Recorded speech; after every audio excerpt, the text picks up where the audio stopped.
Welcome back to the channel. If it's your first time here, my name is Paco. I'm a photographer based in Manila. And we've got a very interesting topic for you today. It's about improving your photography. Now, one of the photographers I look up to is Ted Forbes. And if you don't know who Ted is, you probably know his YouTube channel, which is The Art of Photography. Ted shares a lot of his knowledge and wisdom there, and it is just amazing. Even before I picked up my first camera, I was watching his channel and trying to pick up bits and pieces because I was highly interested in photography back then, and I wanted to learn as much as I could. And that's through his channel. That's how I got to learn about photography and see the works of all these master photographers. And there's a reason why I bring that up, because in one of his videos he talks about Arnold Newman, who's just an amazing portrait photographer, environmental portrait photographer to be specific, right? Now, I bring this up because in 2020, Ted guested with the London Institute of Photography. And I saw this as an opportunity to be able to, pick his brain, because although it's not live and in person, Ted's in the US, the London Institute of Photography is in London, and I'm all the way here in Manila, right? But I found it as a good opportunity to be able to participate and ask him questions, pick his brain and get his insights, specific questions I could ask him and he could share his wisdom. And the question I asked him was, if someone came to you with an interest in portrait photography, in what direction would you point them? And I'll show you his answer here. It's a very interesting answer. Well, again, you got to know the great portrait photographers. I'll tell you what I would say is stay off of Instagram and in any camera review website where you see the beautiful girl with the blurred out background shot wide open at f1.2 or whatever the expensive lens costs. Because let's be honest, the babe with the blurry background's been done too much, and there's nothing of interest there. It's what it is. I mean, it doesn't say anything. Unless you're dating the babe, and then I guess it says something to the photographer. Environmental portraits, I think, is definitely something where you can take that another step. I mean, what are you showing with the portrait? You're showing somebody who somebody is, or what they look like, or is it a gap ad? I mean, I don't know. And that's another thing, is there's commercial expectations that follow visual trends that if you're a commercial photographer, you will be asked to follow. It's going to take a really strong argument to break out of a trend like that. So anyway. But I'm just saying, do more work. I don't know. Now, that's a lot to unpack, and that's the reason why I brought up Arnold Newman, because Arnold Newman, he brought him up.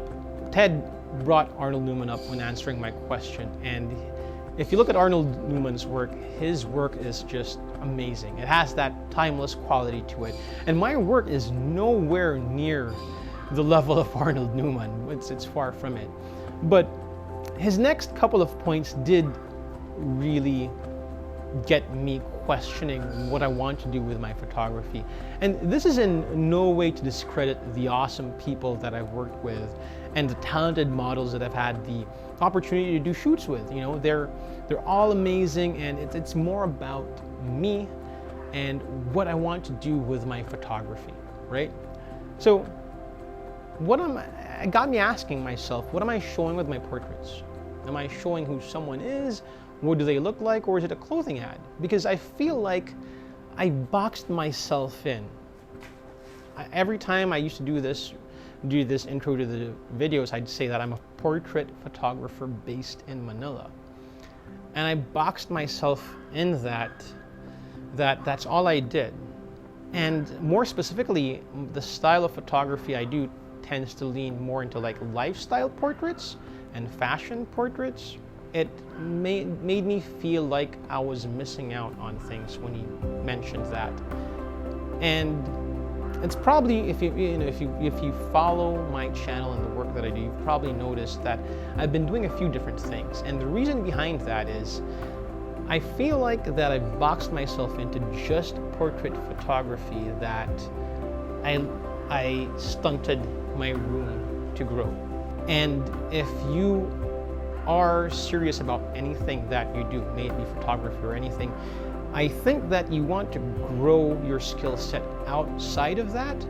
Because if you're doing other things, you can take your experience there, anything that you learn, and bring that back to what your main thing is.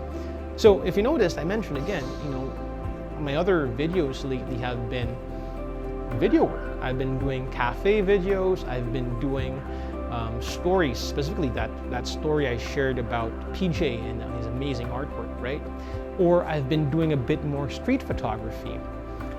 I feel like I've missed out on all these other things, and I wanted to do them so that I could take whatever experiences I've got there and whatever lessons I've learned, I could do that to improve my portrait photography. And I think it's really paid off. If you look at the next video I've got coming, it really does look like it's paid off, and I've done my portraits have become better in the span of a few weeks or a month, actually. So actually no, it's actually a couple of months. But my point is, if you feel like you're not growing as a photographer or anything that you do, and you want to learn and expand and improve, do other things. Don't box yourself in with just what your thing is. Try other things, learn, get experience, because whatever you do in life, you take that with you and you can pull from those experiences and improve your photography. So I know I've been rambling a bit here, but I hope that this video opened up your eyes, or was a bit of an eye-opener. The way that, how Ted answered my question was a bit of an eye-opener for me. And yeah, I'll see you in the next video, and cheers.